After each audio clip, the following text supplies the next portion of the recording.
Hello my little flowers! Well, today I have thought of a new idea. Actually, I've had this idea for quite a while because it's my life, so I'm always thinking about these things, and I thought I would share it with you guys and see if any of you diabetics out there share these same things with me, or maybe as a non-diabetic you just want to know kind of like the crazy things that us diabetics do sometimes.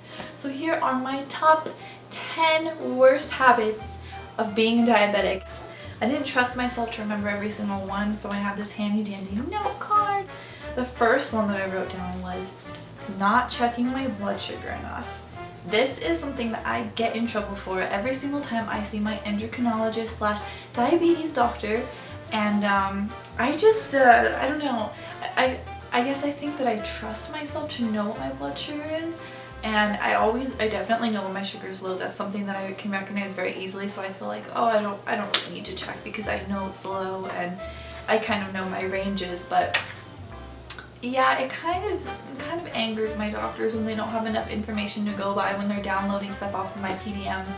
And I just honestly feel like I don't need to, but I do, trust me. If you're diabetic, you need to check your blood sugars like 5 times a day. Number 2, wild guessing at carbs. This means when I have to count my carbohydrates to see how much insulin that I need, instead of just looking it up or maybe memorizing things. I mean, I have a couple things memorized, or more than a couple, I have a handful of things memorized. But rather than just look it up, I just kind of give it a good guess. Like, I think a banana, like a normal sized banana, is like, where did my voice go? A banana is like 27 carbs. I hope that's right because this isn't a video, so sometimes I'll look at like a smoothie or something and I'll think, oh, it's gotta have like 60 carbs in it or something. That's a good round number. Just 60 carbs for this, 60 carbs for that, 60 carbs for this. Doctors always say, wow, you eat a lot of really like organized 60 carb meals, and I'm like, not really. I just kind of guess that they're around 60, you know, it's sort of in the spectrum, and then I give myself that amount of insulin. At least I'm consistent. This is probably my worst and most detrimental to my health. Number 3, refusing to do my blood work. I don't know about you guys, but I have a really weak stomach, and there's just something about the idea of my blood being sucked out of my body that instantly makes me want to faint. Like, I can't even see people in movies or anything, on TV shows. Oh, once there was a picture of somebody, just actually a cartoon, I think in my Spanish textbook, of somebody getting their blood drawn, and I couldn't even look at it without feeling faint. Quite ridiculous, actually. So that is something that I definitely procrastinate on, and this is not the type of procrastinating like, oh, I didn't do my essay on time, I'm gonna have to do it the hour before class. This is like my life. So probably my worst. Number 4, I think, and I hope that most diabetics can relate to this, but number 4 is leaving my test strips everywhere. So when I go to test my blood, for some reason I think it's just too much of a hassle to walk on over to the trash can and just dispose of the test strip. So I throw it back in my little testing kit, zip it up, and it's like it never happened until I realize there are like 40 of them piled up. And usually I realize this after I notice them in little trails around the house, around my pillow, find them in my pocket. Sometimes people will say, oh, I found one of your test strips in the driveway outside your house.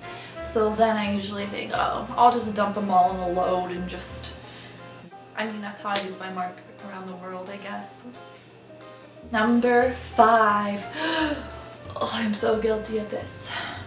Overeating when I'm low. When my sugar is low, I feel extremely hungry, like an animal. I will rush into my kitchen and everything that looks delicious and sugary, I just want to eat. And so even though I know once I've eaten the correct amount of carbs to bring my sugar back up to its normal level, that it's gonna take, you know, maybe 20 minutes for it to hit me. But in that 20 minutes, I cannot keep myself from just reaching for everything that looks good. And then at that point, I just keep eating. And yes, I'm allowed to keep eating as long as I cover, you know, and count as many carbs as I've eaten for, you know, everything that it just shoved into my face. But I don't. I just think, oh, I'm low, so I can just eat whatever I want, eat as much of it as I want. I don't need any insulin. And then of course what happens? I feel massively sick afterwards. Just horrible stomach ache and just so many regrets. Number 6. Not telling people I'm diabetic. This might sound funny to you guys because here I am on the internet speaking to all of you guys and saying that I'm diabetic, and I'm very public about it now, but there have been a lot of times where I've just kind of avoided telling authority figures, such as teachers mostly, that I have diabetes. And I think I was so used to people just doing it for me in high school because it was just a known thing that, you know, the next set of teachers who gets receives like a notice about your conditions or whatever. But especially when I got to college, I was like, I can deal with this. I'm an adult. I don't need to tell any of my professors, and I'm just gonna go through this without anyone knowing. And then of course, diabetes happened and brought certain issues into my life. And I had to eventually address those issues with my teachers, you know, missing class for whatever reason, or just, I know once I wrote a paper about diabetes and we had to have like a valid excuse for why we were writing about that. And that was my excuse. I have diabetes, so I'm gonna talk about it. And my teacher was totally fine with it, but she was like, why didn't you tell me sooner? That's really helpful to know about, even though it's college and you feel like, you know, even in a huge lecture class, and maybe you're not important to your professor, but I met a lot of professors who said otherwise. So I would say if this is one of your habits, definitely break it, because just letting people know about it really helps you out more than anything. Huge lesson learned in college. Number 7. Alright, I need a visual. For all of you who aren't diabetic and have never seen little diabetic tools, this is what we diabetics so scientifically and professionally refer to as the finger poker or the finger pricker. I don't know if there's an actual name for it besides that. That's just what I've always been told it's called by every single person. So this is what I use, or the kind that I use, to prick my finger, get the blood out, apply it to the testing strip which goes into the meter and tells me my sugar. So in this thing, I'm lucky enough to have one that holds 6 needles at a time. So when I'm done with one needle, supposedly after I've checked my sugar with it and it's now unusable, I can switch to the next one just by twisting this, and then it gives me a fresh, new, and sharp needle. Now here's the problem. I never do that, ever. It isn't until I notice that I am just pricking and pricking over and over again and it's not getting any blood out that I think, maybe this needle is dull. Oh wow, I think I've been using this needle for like 2 months. I need to change it. It isn't until then that I actually change it. And God knows when I actually take this out and put in a whole new set of another 6 needles, that's probably like once a year. I don't even know.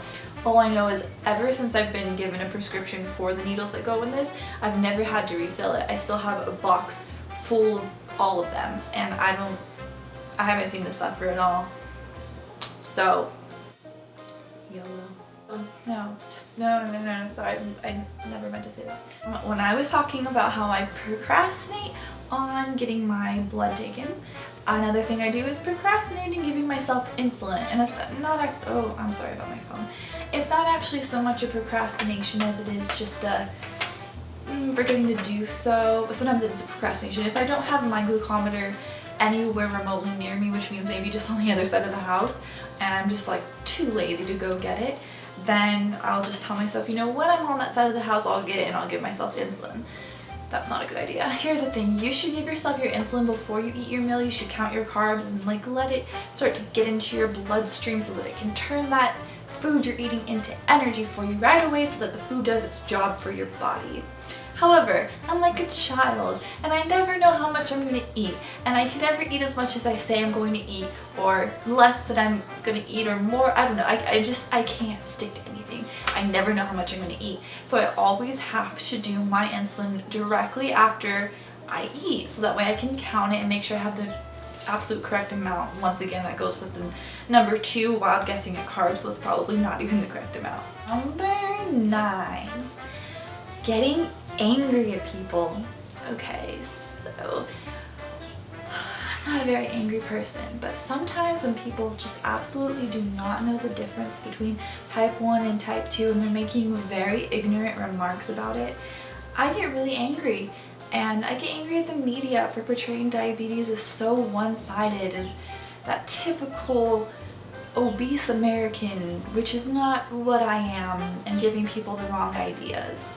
But then again, the reason I listed that as a bad habit for me is because I have to realize that prior to having diabetes myself, I quite frankly had no idea what the differences were, and I never thought to Google it or ask anybody. So I can't really blame people for being any different when it's something that I did too. But that is why I made this channel, so I could educate people, and one of my first videos was the difference between type 1 and type 2 diabetes. Anger doesn't benefit anybody, especially not yourself, so don't be angry, because it's like poisoning yourself. If you've ever heard a quote like that, I feel like I heard a quote like that. Number 10. Maybe this is the worst one actually. They're all bad. So number 10 is forgetting that I have diabetes. So this could be a good thing if we're talking about, you know, emotionally, whether I'm like so hung up on the fact that I have it that I can't like move on with my life and I'm still like mourning my pancreas or whatever. It could be a good thing that I kind of forget that I have a disease, because it means that I don't feel like a diseased person. However, I am, and I need to remember that I have to be very vigilant and have a lot of control and responsibility over it. So that's what pretty much causes all of these 10 things, is the fact that I forget about it sometimes. So let's just go down the list. Not checking my sugar enough. I forgot I had diabetes. I just feel like a normal person, so I don't think to check it because nobody else around me is doing it, right? Well, I'm guessing your carbs. Who else needs to count carbs? I don't see anybody whipping out their phone or a carb book before they eat. So what's gonna make me do it? You know what I mean? I just forget, because it's just, I feel so normal. Refusing to do blood work. I don't see my mom or dad dragging my little sister kicking and screaming to get her blood work done. And also 6 months is a long time between getting it, so it really slips my mind, and then when I remember it, I accidentally on purpose make it slip out of my mind again. Leaving test strips everywhere, I don't know if that really applies, because obviously I remember I have the disease as I'm checking my sugar. That's just pure laziness on my part. Low. Now I can't really blame myself on this one, because when your blood sugar is low, it's very like being drunk, and a part of your brain that's being rational is just kind of like so distracted with just thoughts of like sugar. So at that point, I think actually I'm very aware that I'm diabetic, because I'm experiencing it so physically in that moment. But yeah, I need someone to slap me around in that time and say, no, you're going to eat exactly 15 to 30 carbs worth of sugar until your sugar can go back to normal, and until then I'm going to strap you in a chair so you can't eat anything else.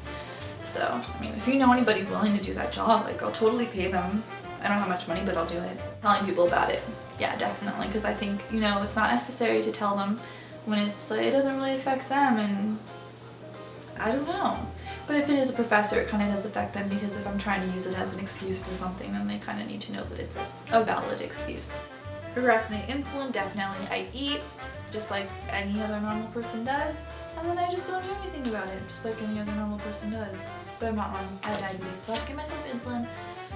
Oh my gosh. Getting angry, that one doesn't apply either, because if I wasn't diabetic, I wouldn't get angry about it, because I wouldn't even know the difference.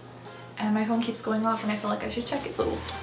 Thank you so much for watching this. I've noticed that my diabetes videos, particularly the diabetic sick days and the my diagnosis story video, are like the most popular ones. So I'm going to leave those links. I'm going to leave those links down below. If you haven't watched them, please watch them. I feel like they've helped a lot of people out, so they could probably help you out too. Gosh, on my phone again, it's like I don't get any messages, and then again, as soon as I'm filming a video, it's like the whole world and their mother wants to talk to me. Or maybe it's just my mother. Thank you guys, I love you. Please like and subscribe. I'm also going to add my Instagram down below, just so you guys can check it out if you want. And I love you, my little flowers. Mwah.